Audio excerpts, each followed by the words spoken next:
अस्सलाम वालेकुम दोस्तों, मेरा नाम है इशफाक अहमद अब्बासी और आप देख रहे हैं हमारा यूट्यूब चैनल जानिए विद इशफाक अब्बासी। आज हम बात करेंगे कि इसराइल ने किस तरह मज़लूम फ़लस्तीनियों और गज़ा में तबाही और बर्बरियत की एक ऐसी मिसाल कायम कर दी है जो कि ह्यूमन हिस्ट्री में माजी में हमें नहीं मिलती। सबसे पहले मैं इस लड़ाई को बयान करने से पहले मैं ये बताना चाहता हूँ अपनी ऑडियंस को कि मोस्टली लोगों को शायद ये इल्म नहीं है कि गज़ा क्या चीज़ है। गज़ा जो है वो एक स्ट्रिप है जो कि तकरीबन 25 मील लंबी और 7 मील चौड़ी एक लंबी लकीर है, जिसे वो पट्टी है जिसे जिसे गज़ा स्ट्रिप कहते हैं। यहाँ पर 23 लाख से लेकर 25 लाख के करीब लोग रहते हैं और इसमें आधे सिर्फ बच्चे हैं। और ये दुनिया की सबसे बड़ी ओपन जेल बन गई है। ओपन जेल क्यों बन गई है? क्योंकि इसराइल ने इसको हर तरफ से घेर लिया हुआ है।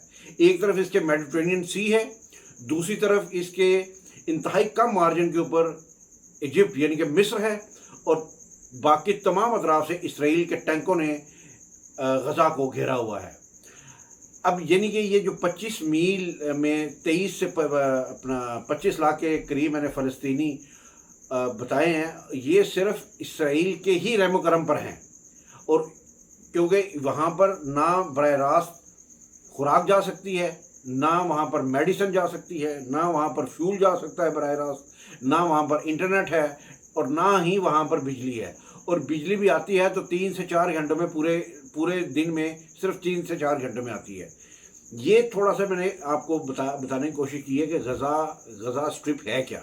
अब इसके बाद आते हैं कि ये सूरत हाल जंग में कैसे बदली। 7 अक्टूबर को अल अक्सा फ्लड ऑपरेशन शुरू हुआ। 7 अक्टूबर हमास ने जंगी हिकमत अमली के तहत गज़ा में 3 अतराफ से हमला कर दिया।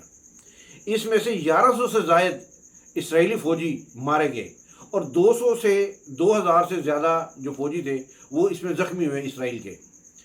इसमें 130 से लेकर 150 के करीब इसराइली फ़ौजियों को उन्होंने यरगमाल बना लिया हमास वालों ने। और इस हमला को इसराइल ने पूरी दुनिया के मीडिया पर अपना मासूमाना चेहरा दिखाने के लिए इसको मुतारफ़ कराया और दुनिया को बताया कि किस तरह इसराइल के ऊपर हमला किया गया है। इसका जवाब जब इसराइल ने दिया तो पूरी दुनिया के मीडिया को उसने दिखाने से मना कर दिया।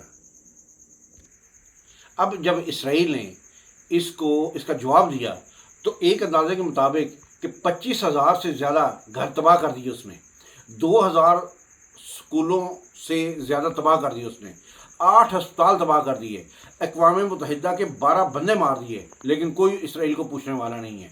और अभी यूनाइटेड नेशन अपना USA का secretary of state Antony Blinken वहाँ पर पहुँचा है और उसने आके नेतन्याहू को ये यकीन दहानी करवाई है कि तुम जो गज़ा को और फ़लस्तीन को जिस तरह के प्लान तुम लोगों के मंसूबे हैं, तुम लोग उसी मंसूबे पे अपने अमल करते हुए जैसा उसको चलाना चाहते हो, जैसा करना चाहते हो करो, हम तुम्हारे साथ हैं। और इसको उन्होंने एंडोर्स इस तरह किया कि अपना बैरी बेरा अपना वहाँ पर उनको पहुँचा दिया है और उसमें उन्होंने कहा है कि दुनिया का कोई मुल्क तुम्हारे इस मामले में, इस अटैक में कोई वो नहीं होगा।